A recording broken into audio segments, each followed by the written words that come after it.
board member of SFL. We are honored to have Professor Roger Koppl deliver a talk tonight on how to succeed in criminal justice without really trying.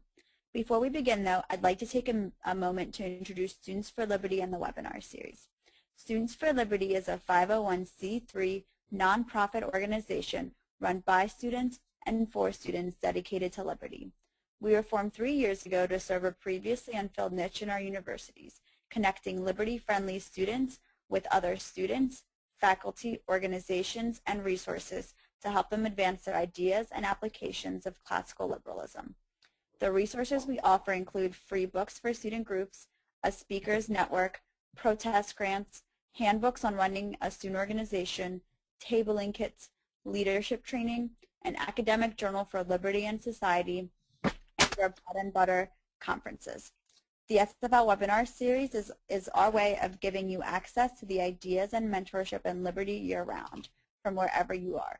We hold webinars each week to put you in touch with the top mentors and scholars for liberty in the country. For a full list, please visit our website, studentsforliberty.org. Tonight's webinar is with Professor Roger Koppl. Roger Koppl is a professor of economics and finance in the Silberman College of Business. He has served on the faculty of the Copenhagen Business School, Auburn University, and Auburn University at Montgomery. He has held visiting positions at George Mason University, New York University, and the Max Planck Institute of Economics. Professor Koppl is a senior researcher at the Pennsylvania Laboratory for Experimental Evolutionary Psychology, where he conducts experiments in forensic science administration. He is also a senior researcher at the FDU's Forham Laboratory for Experimental Social Science. Just to note, there will be about 10 to 15 minutes of Q&A at the end of the webinar. Feel free to type in any questions into the question box. For those interested, this webinar will be recorded and archived on our website in the next few weeks. We will be sending you more detailed information about Students for Liberty and our upcoming webinars in the follow-up email. Without further ado, I present to you Roger Koppl. Okay, thanks very much, Leah, and thanks for the introduction, and thanks for all the work you guys are doing. It's great that you exist, that you're running these webinars, that you're bringing people together this way. It's really terrific. I appreciate that. So I'm going to talk tonight about some work I've done with my colleague at Fairleigh Dickinson University, Megan Sachs, on that we're calling, as you see, How to Succeed in Criminal Justice Without Really Trying. So some of you know there's this Broadway play now, and there was an old book and an old movie, How to Succeed in Business Without Really Trying, telling the story of a young man whose success in business is unrelated to profit and loss. Well, success in the criminal justice system for criminal justice professionals, unfortunately, is sometimes unrelated to guilt and innocence, hence the title of this talk. And in fact, I'm going to sort of tell you a story about how we're giving criminal justice professionals a real strong incentive to get convictions without worrying too much about who's guilty and who's innocent. Well, that's terrible. And so the real wonder, I just want to say before we can get into all the sort of, shocking consequences of all this, the real wonder is that we have, is not that we have so little justice, but we have so much. It's a real testimony to human decency that the system works as well as it does, given how we structured the system in such a sort of unfortunate and way, so inclined to create false convictions, putting the wrong guy in jail. You would think all the time, given the incentives, but anyway, too often to just leave the system unreformed. So it's a testimony, as I said, how good the system works. It's a testimony to human decency. Two, it's a testimony to the brotherhood of man. I have learned there's one great club that all of us are in. There is a brotherhood of man, a benevolent brotherhood of man, a noble tie that binds all human hearts and minds into one brotherhood of man. Okay, and the joke here, of course, is that the Daniel Radcliffe character, he doesn't care about the brotherhood of man. He just wants to promote his interests within the business and has to pretend to care about the brotherhood of man. And we put our professionals in the criminal justice system in a similar position. No policeman, no prosecutor, no forensic scientist is going to say, oh, I don't care about justice. Of course, they have to say they care about justice, and fortunately, many of them do. and yet we give them incentives to act quite the contrary. We give them the incentive to act rather like Daniel Radcliffe's character acts. So first thing I need to do to tell this story is establish what I think is true, that false convictions are a problem. We're letting the bad guy get away, putting the wrong guy in jail too frequently, in some sense, in a large number of times. And I'll specify what we mean by a large number of times as we go along here. And I'm going to tell you that, I'm going to argue that improper incentives in the criminal justice system are contributing to this problem. Police, crime labs, prosecutors having an incentive to convict somebody, anybody, not really worrying too much about who's guilty and who's innocent. Public defenders lacking the combination of incentives and resources required to be an adequate counterweight to these inappropriate, unfortunate incentives for the other professionals in the criminal justice system. So we have a structural problem. I think we need structural change.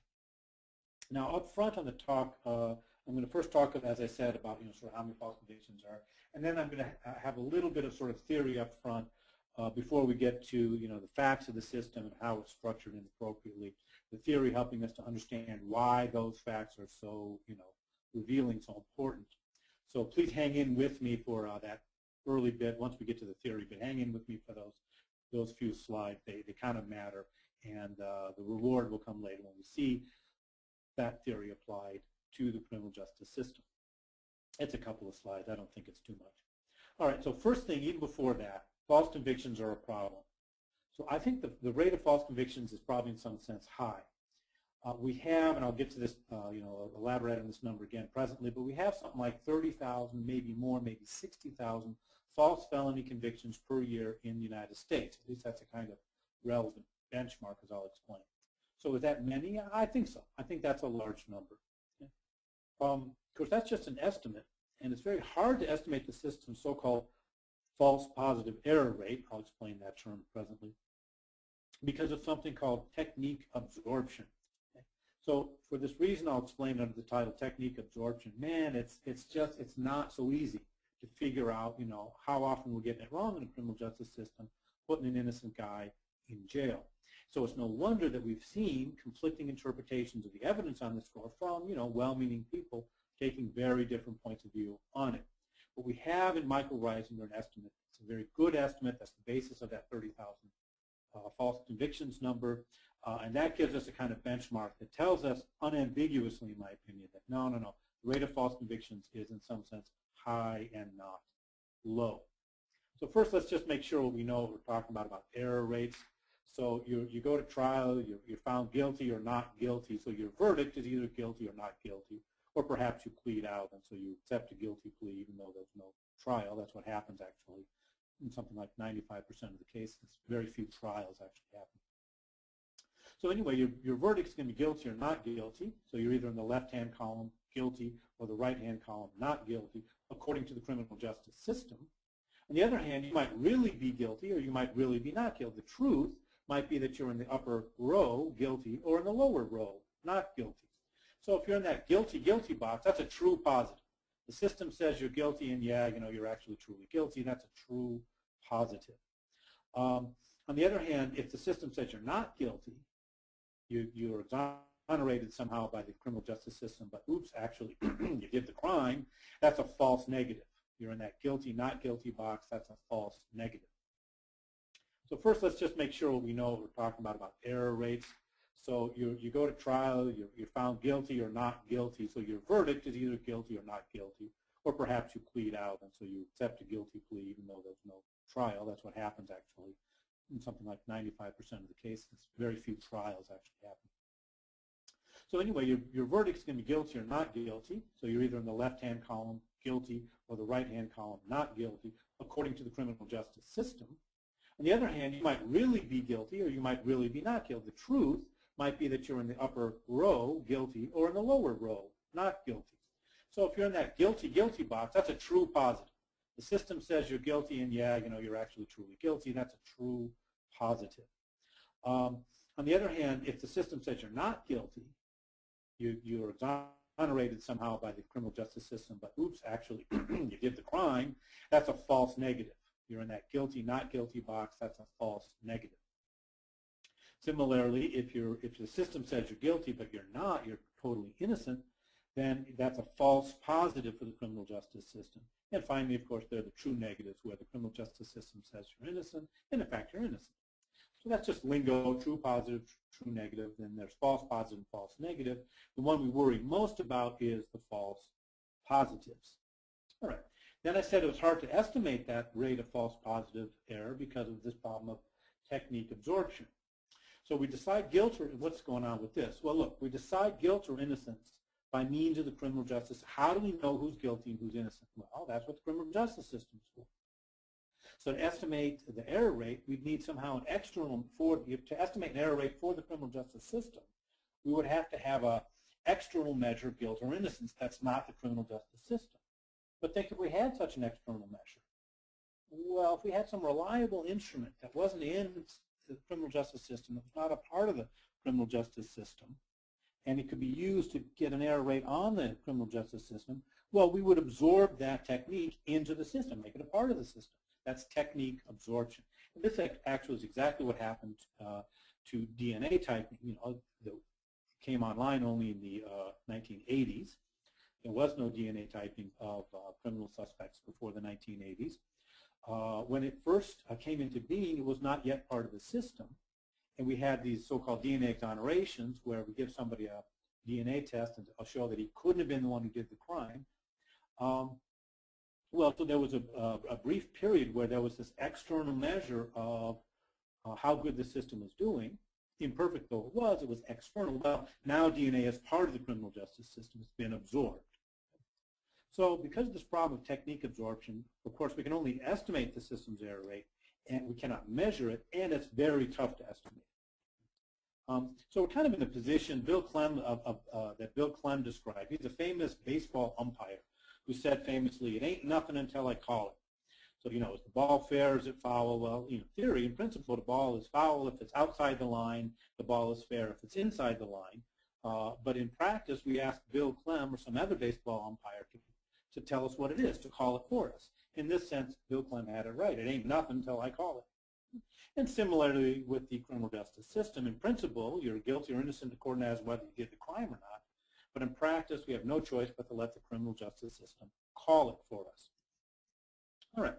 And in fact, in a case relevant to all these issues, Kansas v. Marsh, Supreme Court Justice Antonin Scalia invoked this very concept of technique absorption to poo-poo the dissenting opinion of another Supreme Court justice based on the fear that there may be false convictions in the system. And he says, look, the dissent speaks as though exoneration came about through the operation of some outside force to correct mistakes from our legal system, rather than as a consequence of the function of our legal system. So that he's directly invoking, without the lingo, this notion of technique absorption there. It's all inside the system, so if there's something that almost was a false, you know, if somebody was exonerated, that's the system working, says Scalia. Okay. So no wonder that we have conflicting interpretations of the evidence. A legal scholar named Samuel Gross and his co-authors in 2005 dug up 340 cases of exonerations in the U.S. for felony crimes from 1989 to 2003. Now, it's really a conservative measure in their judgment, and I think they're right to say it was a very conservative judgment, and particularly because it includes so-called mass exonerations, where there's some, perhaps, for example, a police scandal where hundreds of people in jail were discovered to have had unsafe convictions because the police were just making up stuff. There's a few cases like that, and they didn't count those. They just counted individual exonerations, and they came up with 340. Now they reasoned from that to the conclusion that, ooh, we've got a big problem. They note that, of course, they only found the 340. How many didn't they find? Tip of the iceberg. So there's probably many more. And they say any plausible guess at the total number of miscarriages of justice in America in the last 15 years must be in the thousands, perhaps tens of thousands. I'm going to say that's a gross underestimate by Samuel Gross and his co-authors. Anyway, that's what their conclusion is. Well, a DA from Oregon, Josiah Marquis, pardon me, says, well, no, this is crazy. Look, let me accept the judgment of Gross and all that 340 is just the tip of the iceberg.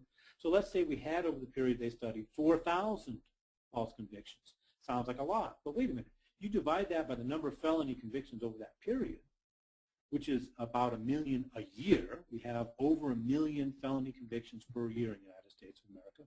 So Marquis says, look, you know, you make that division, you get 0.00027. In other words, you get 0.027%. That's a very low error rate. And in fact, Scalia, in that same case, Kansas v. Marsh, quotes this op-ed from Marquis approvingly. So it's like, you know, oh, what problem with false convictions? Come on. Well, Michael Reisinger of Seton Hall Law School, he really dug into this in a deep way, taking full cognizance of this problem of technique absorption, and came out with an estimate of 3 to 5% as the, quote, minimum factual wrongful conviction rate for rape murders in 1982-1989 period. So in that period, as I indicated earlier, you know, there was the DNA typing, but it wasn't yet absorbed into the system. So that's how he gets around the problem of theory absorption. And he gets that 3.3% minimum and, you know, maybe up to 5% maximum for the so-called factual wrong conviction rate for rape murders in the United States in the 1980s. That's, you know, the number may be mistaken for any of a large number of reasons that Michael Reisinger discusses in his work on this topic, but it's a really good number. It's the best number we've got. So if you multiply that rate, now, you know, maybe it's hard to do that, and again, Reisinger talks about it, but hold on a second. Just go with me for a minute. Multiply Reisinger's estimate of, you know, 3 to 5% false positive error rate in the criminal justice system, and 3 to 5% false convictions. Multiply that by the 1 million plus felony convictions we have per year, and you get like over 30, maybe up to like something like 60,000 false felony convictions per year. Okay?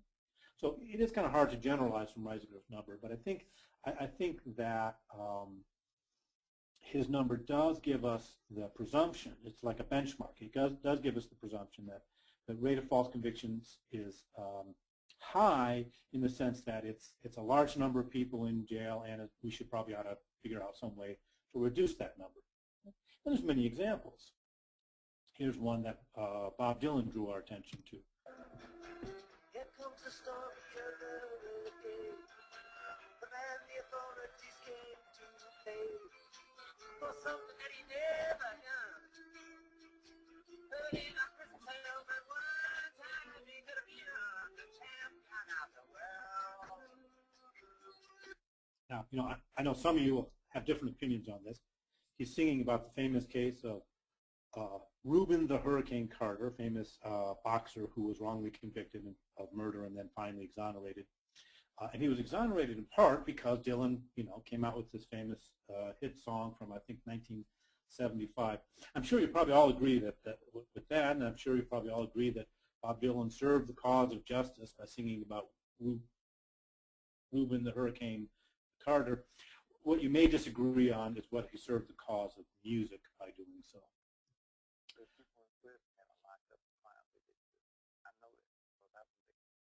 This guy, you couldn't hear that, the volume was too soft, I'm sorry, but this guy says, look, there's a lot of people locked up in prison who didn't do the crime. I know because I was there. I think that's a good point. We have to recognize this is a real thing. There's really people who are in this position. There's many of them whose names have now been, you know, who we know and who have been clearly exonerated, by the way, as many of you know, by the Innocence Project, founded by Barry Scheck and Peter Neufeld. Giles gives every new exoneree a $100 bill because the prison system gives them nothing upon their release. It's a battle. When you get out, after being out there 15 years, 20 years, it's all about finding a means to survive. You know, this happens to be from a Dallas local station in Texas. So these guys are in Texas. But in Texas and in many other states and many other jurisdictions, if you're an exoneree, you put out of prison, you get no service, no support from the state. Even in states that have, you know, some kind of state law that you should be compensated so much for each day, month, or year in prison when you were falsely convicted, it can be difficult to get that money, and at least in a generally rather lengthy initial period, you got nothing. So it's very hard on exonerees, even after they're sprung.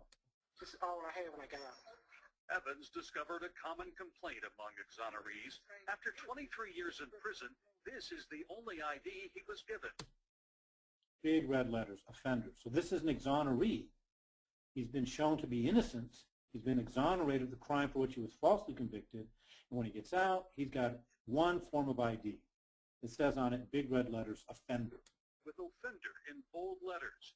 He says try finding a job with an ID like this. How come they don't have our social security card when they wait for us? We innocent.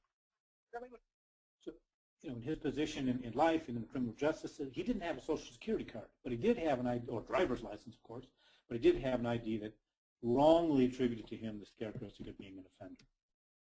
Okay, so I'm going to take it from now on for the rest of my talk that it is somehow a problem. The problem is in some sense big, and we should really figure out, if we can, some way to improve the problem. Next point, improper incentives contribute to the problem. So, okay, great, there's a problem. What do you want to do about it? Well, you got to diagnose it correctly. So why are there all these false convictions? Well, you know, many factors, I guess, are going to contribute. But a big one, a very important one that we can correct, is the problem of inappropriate incentives. So I want to argue that incentives matter. I want to argue that incentives kind of skew errors. They change the direction in which errors happen. And that's true even for so-called honest errors. And that's kind of a weird one to say, that honest errors can be skewed by incentives. But I think I can at least make that plausible this evening. And I think it's really, the evidence is clearly in favor of this proposition because of the scientific literature on so-called observer effects. And then I want to identify what's called in the organizational economics literature the multitask problem. This is kind of, you guys are familiar with the multitask problem actually in connection with the controversies over teachers teaching to the test. Okay? So that's really all about the so-called multitask problem. So that's a little bit of theory that we need to do, but it's well worth, I think, getting into it so that when we come out the other side, we'll really see with our eyes clearly where these incentives are, how it is that these incentives are sending the system in the wrong direction. Okay, so incentives matter. In a group of classical liberals, probably that's not that controversial a statement. For some audiences, that is a controversial statement. And of course, we have to be wise when we say that incentives matter. We recognize that people are different. So some people respond more to incentives than others.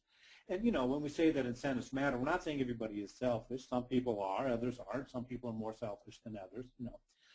But even persons who are altruistic or otherwise not selfish have incentives. They have the things they care about, and they act according to those values. So incentives matter whether you're selfish or not. And, you know, unfortunately, I think there's a lot of sort of crass self-serving out there in the world. In that sense, unfortunately, people are often selfish. But, you know, to say that incentives matter is not saying that people are selfish. Those are distinct statements. We should model all incentives, incentives all actors in the system. One of the problems that we get when we think about something like criminal justice or science or something like that is people, or education, people have labels like forensic scientists, policemen, teachers, scientists, and there's a certain idealized behavior for people in that role, but you have to look at that people aren't angels, they're people. So you have to look at their actual incentives, and sometimes we substitute the idealized picture of how people are supposed to behave in a role for a human picture of the way human beings really actually behave. Oops, that might lead you to some wrong conclusions. I'm thinking especially in particular of forensic scientists. That word scientists, you know, if we don't think about their incentives, we may, without even realizing we're doing it, fall into the trap of viewing the scientist as some kind of a truth machine, right? He applies his, you know, equipment and then he tells you the truth, something like this. Well, no, but they're human beings, they have incentives. So we have to model the incentives of all actors in the system to avoid, you know, misunderstanding of the system.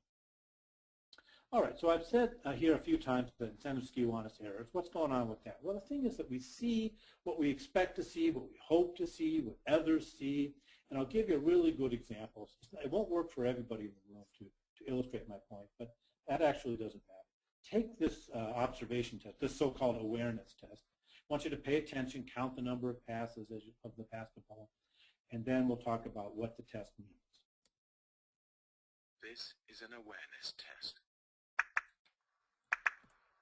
How many passes does the team in white make?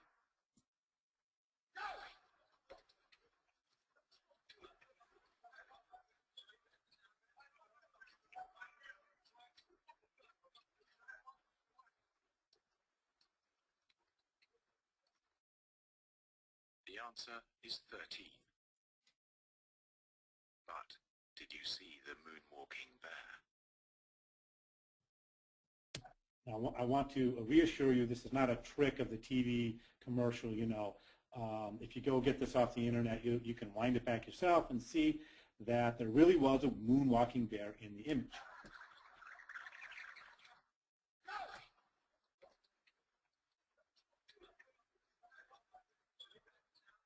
There he is. Okay, it's a man in a bear suit moonwalking. Okay, so some of you will have seen that, but many of you will not have. Most people miss it when they're taking the test seriously, when they're counting, you know, the number of passes. And I think that really goes to underline how it is that we see what we expect to see, we see what we're oriented toward, and we may fail to see that which we are not oriented toward or that which we do not expect to see. Elaborating on the point is a psychologist here who's a theoretical psychologist who's done work actually in forensic science, talking about how forensic scientists end up making errors that may seem puzzling to the public and yet are in some unfortunate sense quite natural. We have examples where the context can affect what you see. If you look at the numbers here, you're going to see 12, 13, and 14. And if I show you this diagram, you will see the letters A, B, and C. But in fact, the information I showed you is exactly the same, and you interpret the middle information as a number or the character, the letter B, depending on the context. Right. This example shows you a perceptual context of the environment. However, we have expectations and context which affect the mind, because the mind is not a camera. It's not a passive machine. So the context, what you expect to see, what you hope to see, what other people see, affect what you actually see, and that may cause a lot of distortions in your perception of the environment. So incentives, influence, you know, is a distorting factor, okay? Influencing in particular what you hope to see. So it's not a question, when we talk about how incentives create all these problems in the criminal justice system, it's totally not an argument that somehow, oh, you know, the police aren't honest enough, they need to be more honest. Oh, forensic scientists have been corrupted. I mean, there are unfortunately cases in which people are just openly cheating and are corrupted. But the problem is deeper than just that. It's not a matter of just people should be good and pull up their socks. No, even people who are trying to be good and do the right thing and would be mortified to think that they had, you know, helped convict an innocent person may actually end up acting to do just that, in part because of these inappropriate incentives in the system, because those incentives may skew even honest errors. All right, so that's about half the theory we need for the rest of the story. The other half is here in the so-called multitask problem. So economists talk about the so-called principal-agent problem. So principal just means like a boss or a client. The agent is working for the principal. The agent is maybe, you know, the lawyer that the client hires or the employee that the boss hires, something like that. The agent is supposed to sort of do what's in the interest of the principal, what the principal feels ought to be done.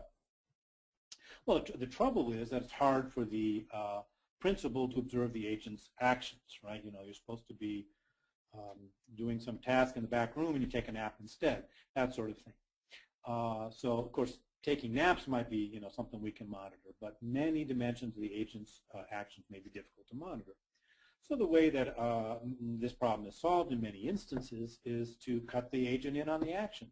So, on a factory floor, if they've got a piecework system, then the agent, the factory worker who's making pieces at piecework, being paid per piece made, he's the agent and the boss is his principal, and they solve the principal-agent problem to keep the, you know, worker at his task diligently by paying the worker per piece. Or say a tort lawyer going to sue somebody. Well, you know, the lawyer gets a fraction of the final settlement. That contingency fee, you're cutting the lawyer in on the action to align his incentives with yours. Now, that can, you know, that always has some problems. It's not a perfect solution for many reasons, including different risk preferences, principal, the agent and stuff. But it can work pretty good. It seems to be a pretty good system for paying tort attorneys, for example. But it's a problem that can be misapplied. And that gives rise to this so-called multitask problem. So, the outcomes that you want can be multidimensional, and it may be that you can observe some dimensions and not observe some others. So, we want a teacher to, teach you the facts of history or something like this so that you can do well on, so the students can do well on the exam. But we also want the teacher to teach the students how to think, how to reason, how to construct a sentence, how to, how to learn. Okay? And that can be harder to observe. So if we reward only observed outcomes, the unobserved dimensions may be neglected. So that's what, so the so-called high-powered incentives, strong money incentives, based on what we can observe, may cause the person subject to those incentives, the so-called agent, to neglect the unobserved dimensions and just pay attention to the observed dimensions. And that's what the charge is when people talk about teaching to the test. And there are at least some cases on record where that clearly has happened. Okay, so we have a multitask problem in the criminal justice system where police, crime labs, and prosecutors have an incentive to convict. And that's something we can observe. Did the guy get convicted or not convicted? But they have no incentive to discriminate between the guilty and the innocent. It's not so easy for us to observe whether the person convicted was guilty or innocent. Again, because of this sort of theory absorption problem, a technique absorption problem. Right? The criminal justice system is what tells us whether or not the guy is guilty or innocent. So we don't have any independent means to know whether the police, the crime lab, the prosecutor are doing their job right or not. So they have an incentive in this way to create false convictions. Convict someone, anyone, put him in the great conviction machine, get out a conviction. So this works with the police. It's easy to see if a case cleared. Did it get a conviction or something? It's hard to see if there was a false arrest or a false conviction in the case. So one-sided incentives to clear cases would create a multitask problem for policing. Well, unfortunately, that's just what we have. So convictions and case clearings, these are standard performance measures for police and FBI throughout the country, for the FBI and for many police departments throughout the country. They're often linked to high-powered incentives. The New York Police Department has really ratcheted this up with its so-called CompStat system that records, in a systematic manner each precinct's number of stop, frisks, arrests, convictions, and crime rates, and so on. And this system of just counting everything has been adopted throughout the country, and indeed in foreign countries, and has produced in at least one precinct in New York City a terrible scandal where they were just fudging the numbers. Okay? They were going out and stopping and frisking mostly young men, stopping and frisking people, mostly young men, hoping to find maybe a marijuana, or hoping to be able to charge them with disorderly conduct and so on. These so-called C schedule offenses, just to make their numbers, rather than trying to actually prevent a crime and apprehend actual criminals. So here's a local story when this scandal, the Schoolcraft scandal, broke. Here's a local story from the ABC News affiliate in New York City. Schoolcraft says day in and day out it was all about the numbers, with little respect for people's rights. I want 250 to see something. I want a ghost town. I want to be able to echo from one end of the street to the other. You understand? That's what I want. Perfect world. So that's your mission. Guys need college, you have 50, there you go. You got to get your move. I want a ghost town, right? So the cops in this precinct were being instructed by their superiors to clear the streets, to stop and frisk people, to make it unlivable on the streets of that precinct in New York City, so they could make their numbers. This is a really strong example of the so-called multitask problem. So if you're a policeman, how do you get a conviction? Well, unfortunately, you might cheat. There's the so-called bad apple or rogue cop, But there's also things you do to get a conviction that you might think are fine, that you might not think you're cheating, that you might think you're doing your job as a diligent policeman, Harsh interrogation, for example, may create false confession. That's a very important source of false convictions, is false confessions. Suggestive eyewitness practices can bring about the same result, as can inappropriate forensic evidence. So let's look now at the crime labs. So it's easy to see if a lab's results support the police theory of a case. It's hard to see whether that result might be erroneous. So one-sided incentives to get convictions would create a multitask problem in forensic science. Well, unfortunately, we have exactly that. We have strong incentives to clear cases for our publicly funded crime labs in the United States of America. So you got to understand a little bit, I think, how the labs are organized. Typically, labs are organized under the police, so those forensic scientists are working for some police agency or entity. Okay? And in fact, in some cases, the forensic scientists must be sworn officers to have certain forensic science positions within the lab. Moreover, so that's already kind of bad, I think. Moreover, there's a kind of monopoly structure in forensic science. Typically, only one lab examines evidence in the case, and only one lab, the same lab, interprets that evidence. So that's kind of a twofold monopoly we give to the crime lab. So they're already have an incentive, to sort of see it from the police point of view because they're working for the police, and there's no one to tell them they got the analysis wrong because they've got this monopoly. And then, shockingly in my view, in at least 15 states, crime labs are paid in part, funded in part, per conviction. Right? So you see North Carolina, Illinois, Mississippi. So we're paying them to get convictions. Right? But I hope that nobody's thinking like, oh, this is a great idea. We're paying to get convictions. But this is the substance of what's been done. And in fact, it's worse than this little list suggests because many local jurisdictions in many states, some local jurisdictions, and I suspect other states, have a policy to this effect, even if it's not a part of state law. Now, maybe all this wouldn't be such a problem if forensic science had the kind of objectivity that they sort of represent in these TV shows, But the truth is instead that forensic science has in it, even in fingerprints and DNA typing, this very large element of the subjective judgment of the forensic scientist. So on TV, here's a spoof of it. On TV, it's like super science.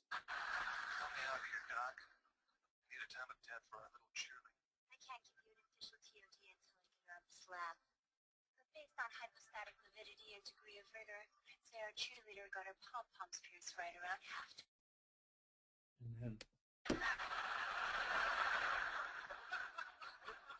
Unbelievable. Remember that. It's true. The CSI and all that stuff, that's actually, we should recognize that as unbelievable representations of forensic science. So even fingerprints and DNA can be subjective. Latent prints may be, the sort of the prints you find in a crime scene. These so-called latent prints may be partial prints, smudged, distorted, deposited on irregular surfaces, overlain with other prints. So you have this ambiguous image that you're supposed to sort of say whether it matches or not with some rolled print from a suspect that was taken in a police station. Even DNA, which is indeed a very scientific area, but even DNA evidence may be so-called low template, that it's just a little teeny bit of it, or it's corrupted, or it's mixed, more than one person's DNA in there, or it's contaminated. So even DNA evidence, it turns out, can be pretty ambiguous. And in those cases when it is, that's the subjective judgment of the forensic scientist that decides what that evidence means. So I'll give you a little quick idea what that means. Here's a famous so-called misident, famous case of a false identification. This print on the left here is taken in the police station. That's Brandon Mayfield's left index finger. This was the prints that from the crime scene that Mayfield was matched to 100% by the top FBI fingerprint examiners. The trouble is, it's been clearly and unambiguously established, he didn't do it, he couldn't do it, it wasn't him. But you see how such an error would be possible, because look how ambiguous that is.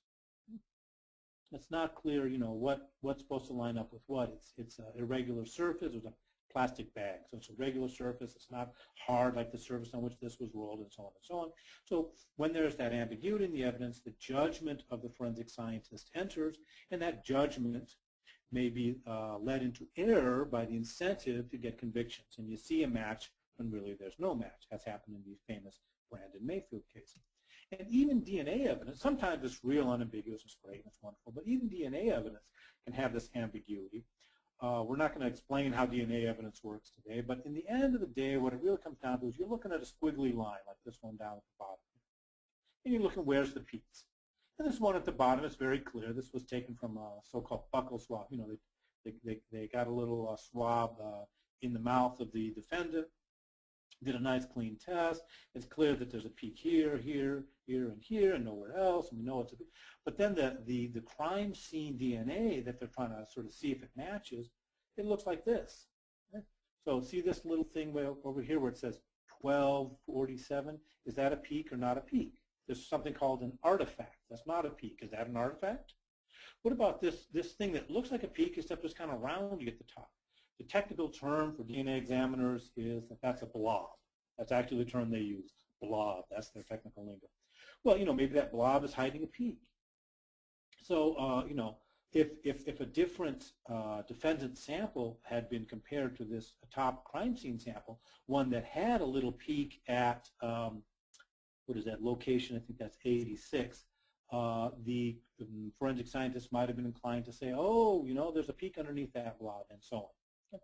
So again, the judgment of the scientist coming in when the evidence is ambiguous, and that judgment is skewed by incentives to get conviction. And so even in the case of DNA typing, turns out that incentives to convict are present for crime labs and causing, we should think, false positive errors, false matches that shouldn't really be matched.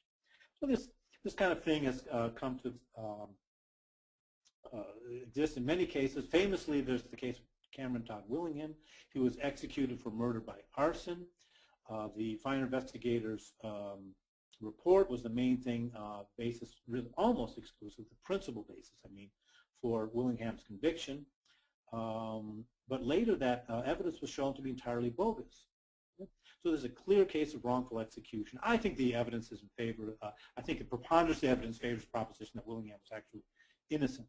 But anyway, what's certainly clear is that there was not guilt beyond a reasonable doubt. So it's a very clear case of wrongful execution based on what? Based principally on erroneous, mistaken forensic science fire examination techniques.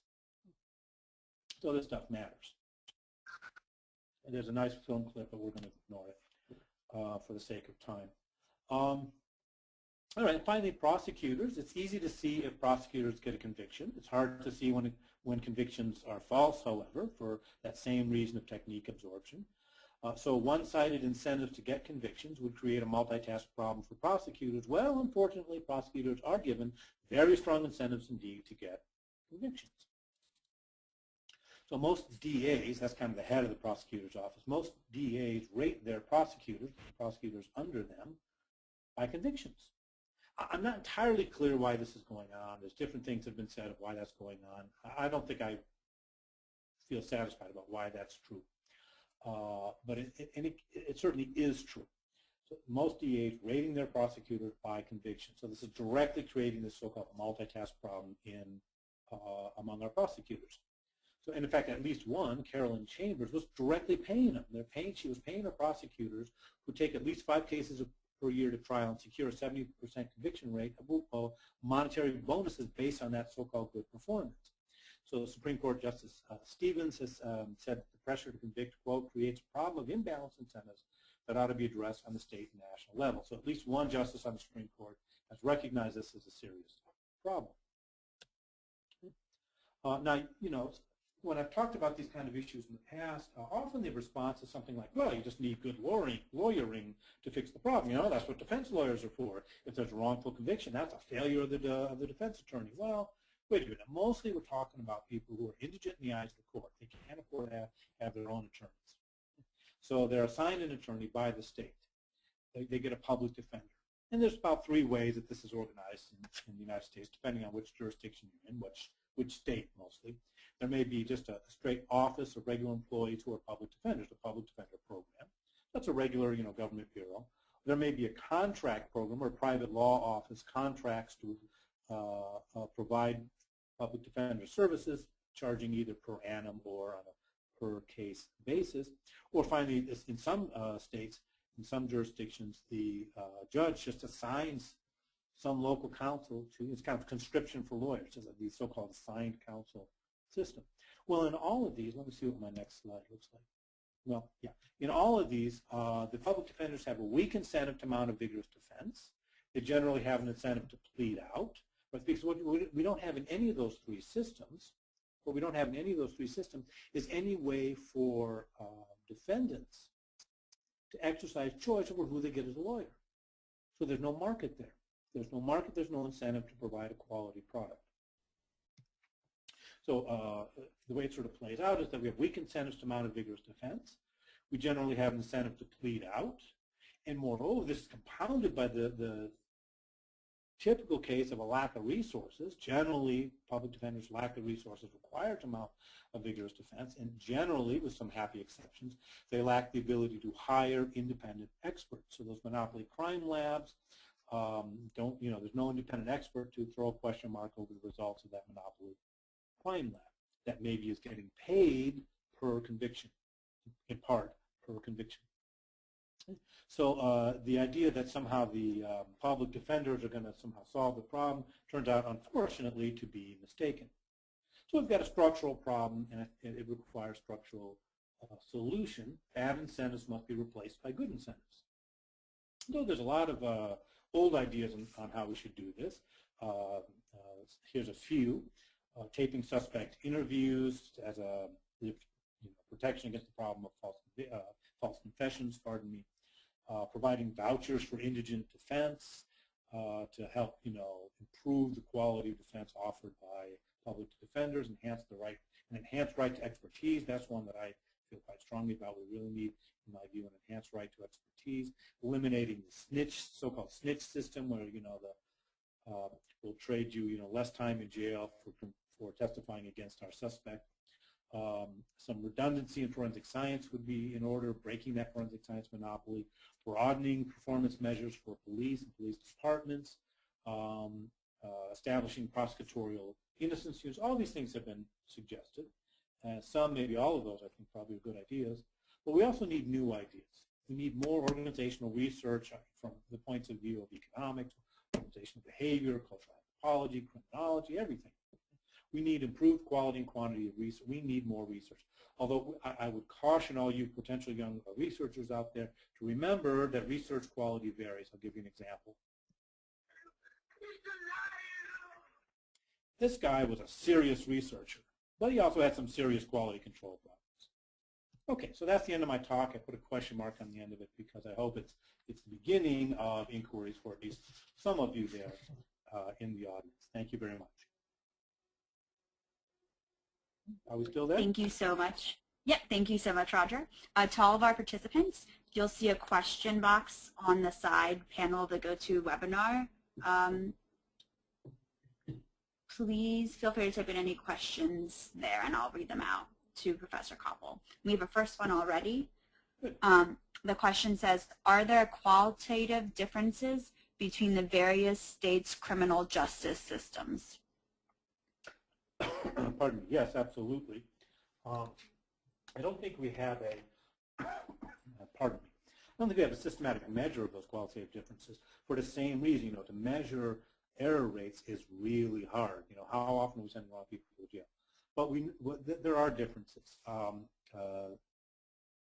Radley Balco is a journalist who used to work for Reason magazine and now works for Huffington Post, and he's done quite a bit of work on some infirmities in the criminal justice system in Mississippi. And then if you compare that to, say, Minnesota, you really see, okay, these are different places. I don't have a quantitative measure for you, but the shocking things that were going on in Mississippi versus, in Minnesota, the public defenders can often get an expert witness. So they get their problems in Minnesota too, and their scandals as well, but there's clearly a quality difference. So the answer is yes, but we don't have a measure of any of these differences. Next question. Okay.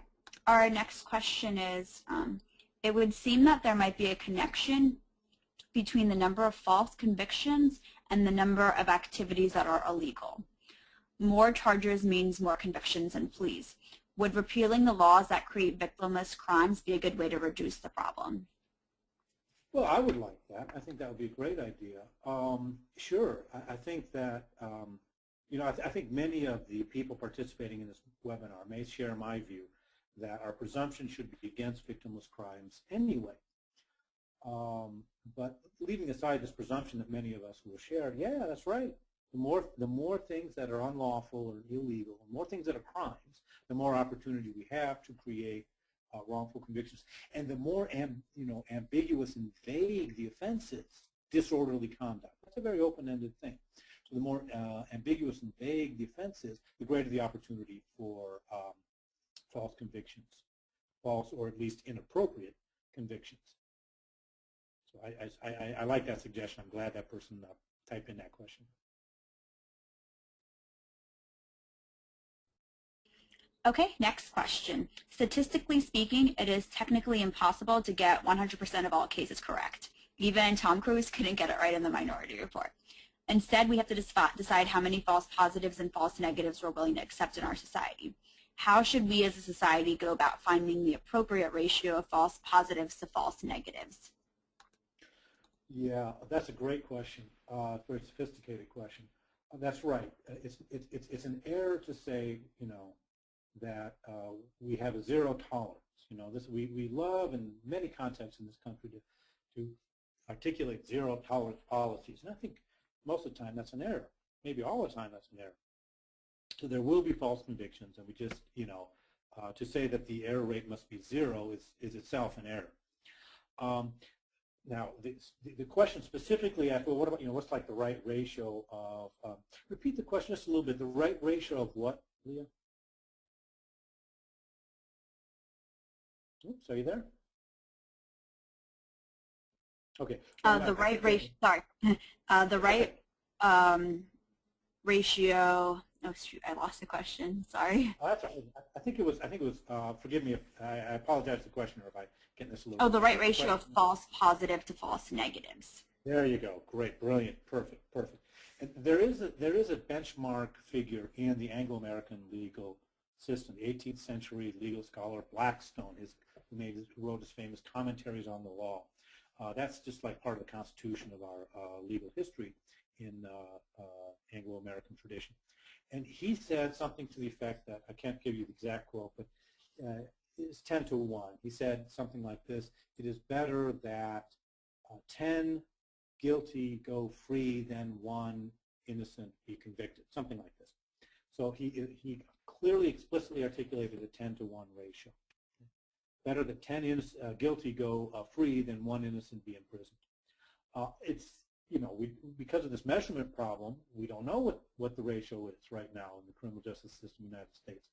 But that 30,000 number that I gave you as a sort of significant benchmark strongly, and then just understanding what the incentives are in the system, strongly suggests that the ratio may be less than 10 to 1, maybe on the wrong side of Blackstone's benchmark, and that we should try to correct it. Now,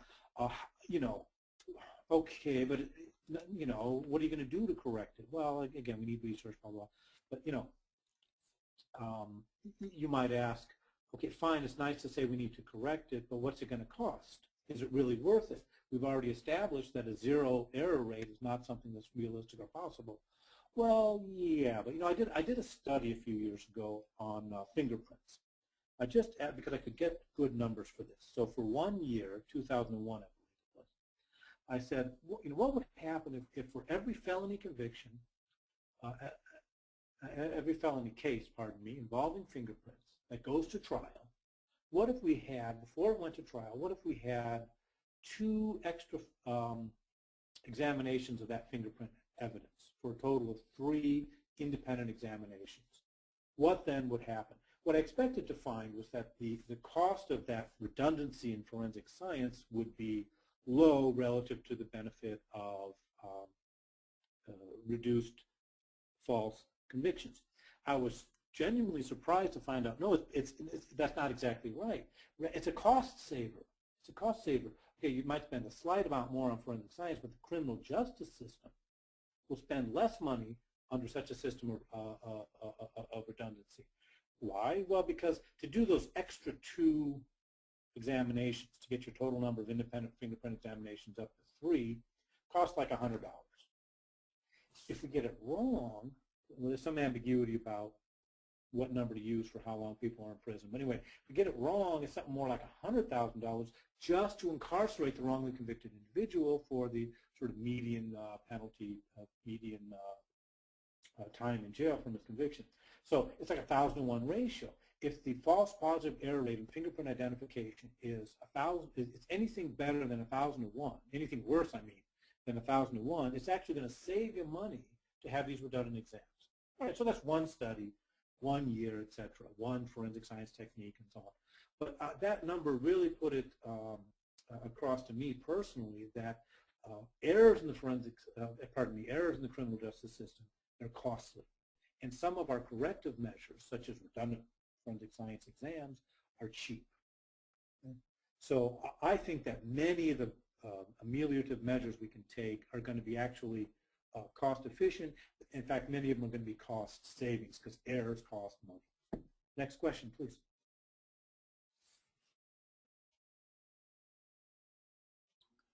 Okay, our next question. Would a free, voluntary, non-coercive competition, especially in arbitration and defensive protection, be the best mechanism to properly align incentives of all participating and non-participating parties? I'm not sure I understand the question. If you'd be kind of just to repeat the question slowly. Yep. Would a voluntary, non-coercive competition, especially in arbitration and defensive protection, be the best mechanism to properly align incentives of all participating and non-participating parties?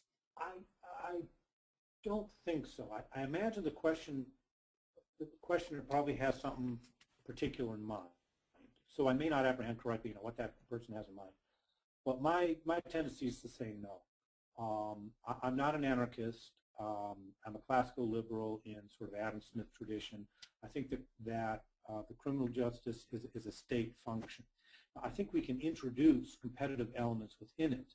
I think all these problems with police, prosecutors, because there's go back to the same problem of monopoly.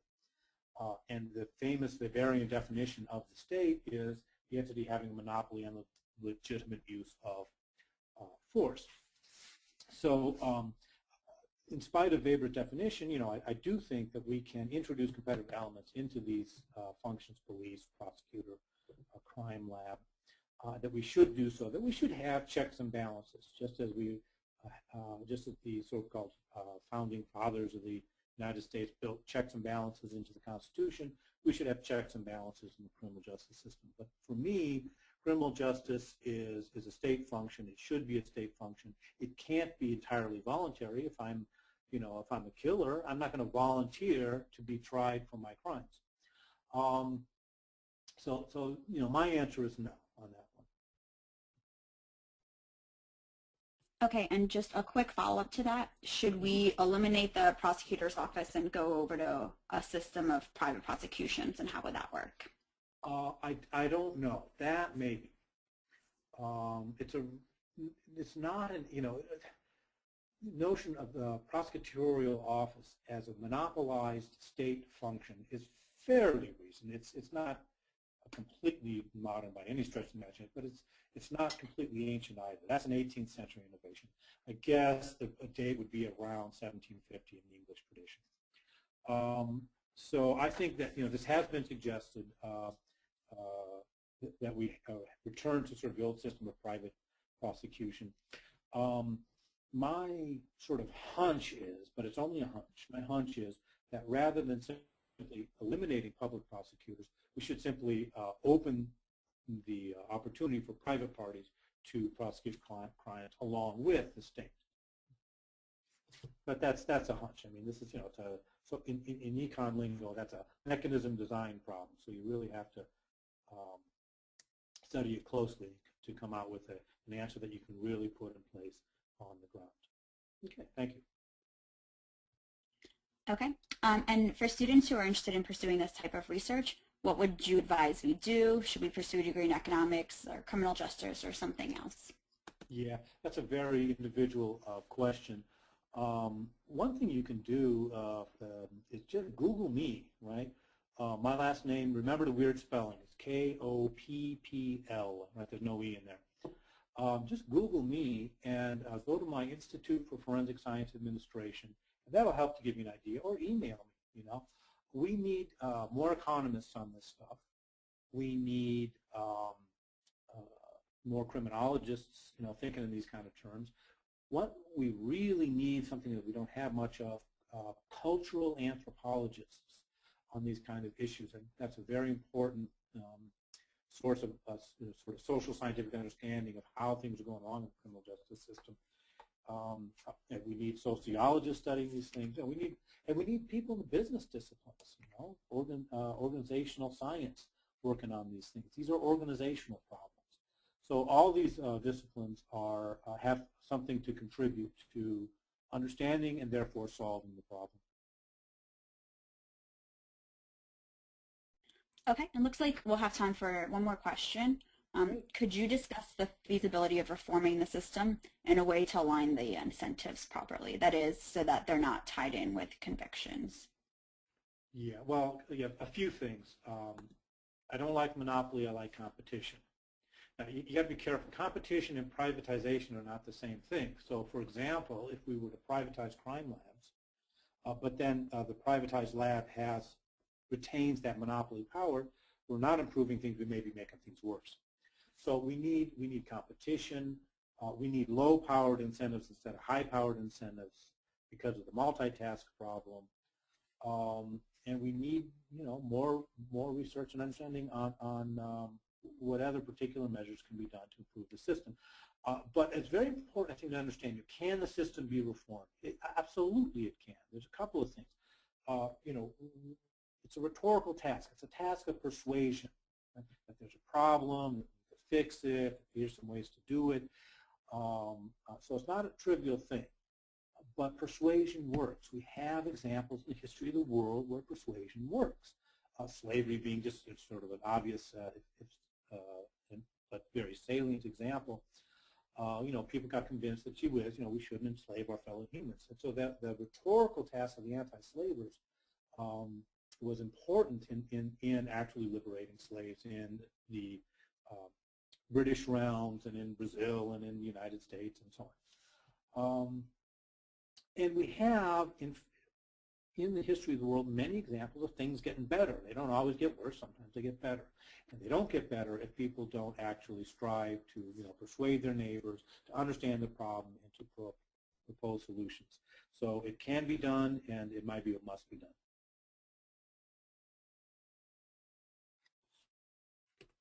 Okay. Okay, and so thank you so much, Roger, and to all of our participants this evening. And we apologize if we couldn't get to your question, but please feel free to continue the discussions with other participants in the chat room or in the Facebook event. I hope you can all continue coming back to our webinars to learn more throughout the year. Our next webinar is Wednesday, February 22nd at 8 p.m. Eastern with James Lark on the language of liberty, improving the effectiveness of liberty activists. To register for the webinar, please visit studentsforliberty.org. On a final note, shortly you will receive a follow-up email where you will find more detailed information about SFL in our next webinar. You'll also receive a survey to evaluate the webinar. Please take a couple of minutes to fill it out. It helps us know how to improve our programs and makes these webinars more interesting for you. And with that, I think we are officially wrapped up. Thank you again for your time this evening, and have a wonderful night, everyone. And thank you again, once again, Roger. Well, thank all of you. Bye-bye now. Bye.